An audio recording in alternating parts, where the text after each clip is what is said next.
Remy is a French oil painting tradesman. He lives a normal life with his wife Lucille and 2 children. One day, while playing with the kids, Remy sinks into the chair. He quickly gets up, but the strange occurrence remains on his mind for a long time. Starting that day, he experiences similar occurrences frequently. He sinks deep into the couch and even his own bed before quickly pulling himself back up. Because there is no plausible explanation, he assumes it is all in his head and ignores it. One afternoon, Remy is in the studio with the kids. He forgets to close the tap, which results in the entire studio being flooded. The simple mistake costs him his entire fortune and ruins his career. While trying to retrieve the remaining good paintings, he again sinks into the floor. This time, he is unable to pull himself up and ends up in a lake somewhere in another world. Apparently, this world has 3 suns. Soon, a group of tribesmen notice his presence and run towards him. A terrified Remy walks backward and is pulled back into the water. In the following moment, he is back in his world, being dragged out of the studio by a friend. Remy knows that what he saw wasn't just a dream. Later, at home, he tells Lucille about his experience, but she dismisses it in an instant. Instead, she has another thought occupying her head. Lucille has fallen in love with her boss, Dr. Geller, and wants to move in with him. She feels sorry for Remy, but has chosen her happiness over their marriage. Losing his wife right after losing his career is the worst thing that could have happened to Remy. Still, he tries to be understanding and talks to her about their relationship. To his surprise, Lucille has even brought Dr. Geller to meet him. "Honey, this is the man who's cucking you." Remy simply allows them to do whatever they please and promises to move out in a few days. Following that, he goes to his family looking for reassurance. They listen to him but change their attention towards his cousins soon after. A defeated Remy goes to the kitchen to spend some time alone when he faces another series of strange occurrences. The family cat freezes midair in a jump. Remy holds it and spins it around, but the cat seems to have turned into a stuffed toy. He even calls his family to the kitchen before realizing that the world around him has stopped. The floor becomes loose, sinking Remy in once again. He screams for help, but before it arrives, he is pulled into the alternate world. When he opens his eyes again, he is in the middle of a forest with the coffee mug still in his hands. He walks down a path and sees a group of tribesmen slaughtering an animal. As he tries asking them for help, he realizes that they plan to feed him to their leader. Remy makes a run for it while being followed by the tribe. In some time, he enters a civilization and hides inside a cave. All of a sudden, he is pulled back into his family house, and the force makes the kitchen a mess. His family hears the noise and finds the entire kitchen in shambles. When they come up to check, Remy tries explaining what happened, but they do not believe him for obvious reasons. The shock of everything makes Remy fall unconscious, and he opens his eyes again at the doctors. The visit is not very fruitful because even the doctor doesn't believe him. The following day, Remy goes to his studio, where his landlord, insurance agent, and clients have gathered to talk to him about different payments he owes. Suddenly, they stop talking and moving abruptly. Before Remy knows it, he is sinking down into the floor yet again. He tries to stop himself, but it doesn't work, and he ends up in the alternate world for the 3rd time. He comes out of a basket on top of a tree as the tribesmen look at him in appreciation. His appearance seems to be something everyone was looking forward to, as the crowd erupts into cheers as soon as they see him. They expect him to fly down from the tree, but Remy falls to his face instead. The language barrier between him and the people causes confusion at first, but then he is forcefully made to eat a green berry, which magically makes them understand each other. The leader of the tribe finally reveals the secret behind Remy's appearance to their world. It turns out that they have been troubled by a flesh-eating giant named Zotan for a long time. He kills and eats anyone he pleases, making the people live in fear every day. The mages of the tribe found a solution written in ancient books that said only a man from another world can save them from the giant beast. Hence, for the past week, they have been performing rituals to invite the said hero to their world. The reason the strange things were happening to Remy is because he is the savior of the tribe. A shocked Remy claims to be nothing of such sort and refuses to help them, but they hold him upside down from the edge of a tower to change his mind. He is then taken to an isolated room where he is supposed to think of a plan to kill the beast. Hungry after an eventful day, Remy holds a watermelon and is suddenly teleported back to his world. This time, he doesn't bother telling people about his experience, knowing that no one will believe him.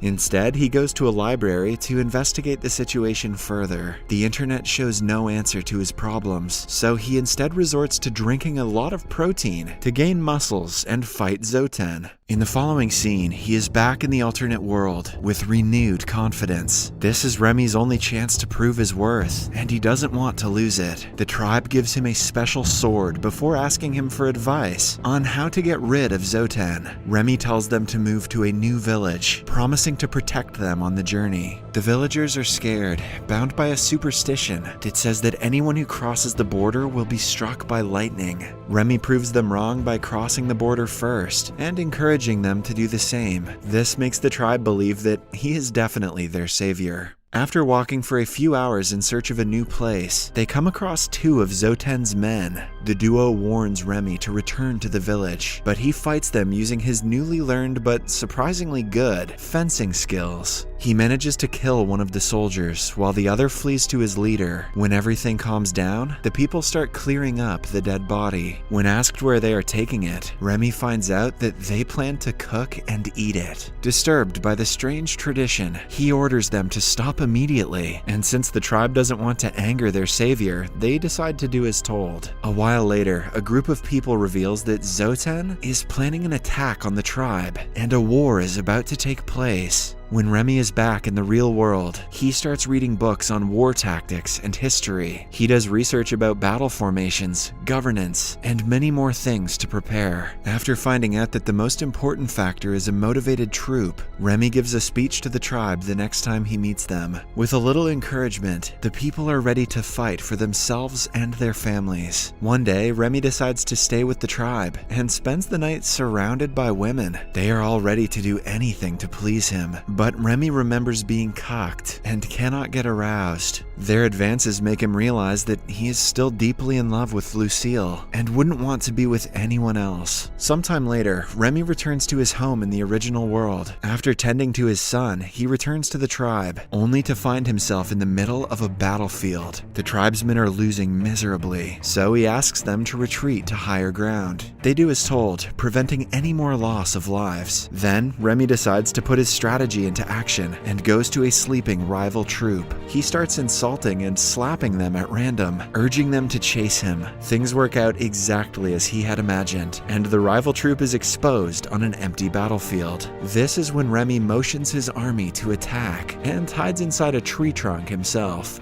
All those history books taught him the greatest survival lesson of all, being a coward. 1/3 of the enemies are killed with arrows, and the rest are weakened because of the surprise attack. In a few minutes, they retreat in fear, giving the tribe a taste of victory. They bow down to Remy, who is now their absolute hero. Following the war, the tribe is led to a new fertile land, which they declare as their new home. Remy becomes the emperor and uses the knowledge of his world to make the village a better place. Soon, they make one progress after another and establish themselves as a modern civilization. Remy is revered as a god and is given many concubines to sleep with. During his stay in this world, he even paints a Mona Lisa-styled portrait of his favorite mistress. 6 months pass in a similar fashion, and being the emperor changes Remy as a person. Earlier, he used to be intimidated by Lucille's boyfriend Geller, but with the recent change in his behavior, Geller is now the one intimidated by Remy. When they get into a fight because of their differences, Remy is quick to shut him out. It gives him a sense of satisfaction that the man he once lost to is scared of him. As time passes, Remy's achievements turn him into an arrogant man. He treats his people like servants, letting the success get to his head. The people of the village quietly follow his orders for a few months, but start to revolt as time passes. When Remy gets a hint of this, he goes to his subjects to talk about the problem. They claim that they are overworked and paid less just for the sake of his amusement. The village doesn't need more fancy palaces. Instead, the emperor must make efforts to make people's lives better. Remy tries negotiating with the rebels, but it doesn't work. Having had enough, they capture him and kick him out of the village altogether. Upon returning to the real world, Remy goes to a friend, asking for help to reopen his studio. He is now evidently more humble than he was when he was an emperor. His life gets back on track as he develops a romantic relationship with a client named Delphine. They start to date, but just when she leans in to kiss him for the first time, Remy is pulled back into the alternate world. The tribe has called for him again, asking him to kill Zotan to fulfill the prophecy. Although Remy doesn't want to get involved, he is led into a cave with the beast. A brief fight later, he is about to be killed. But just then, he throws a sphere in a random direction and manages to kill Zotan. When the tribe sees the creature dying, it erupts into cheers, getting ready for the final part of the ritual. It turns out that they have to kill and eat Remy in order for the prophecy to be fulfilled. He runs into the woods to save his life, but an old mage destroys an artifact behind him. Without the structure, Remy won't be able to return to his world. He is soon found and is about to be killed when suddenly his concubine retrieves the burning artifact and throws it into the river. As a result, he is teleported back to his family at a hospital. Lucille and Delphine meet each other. Upon finding out that their divorce hasn't been finalized yet, Delphine decides to stay away from Remy. In the following scene, Lucille realizes that she is still in love with Remy, and Geller was a huge mistake. She tells him that she has kicked the guy out of her house and is willing to give their relationship a second chance. In response, Remy asks her to always be happy and walks away on her ass. Hell yeah, Remy. Back in another world, the people build Remy's statue to honor him as their savior. A few months later, Lucille and Remy are on a beach with their children. Enjoying their life as a family. The final scene shows Remy watching the TV and finding out that his painting of the Mona Lisa has been found at an archaeological site. However, historians think that it was made by a 10-year-old Da Vinci because the portrait is mediocre.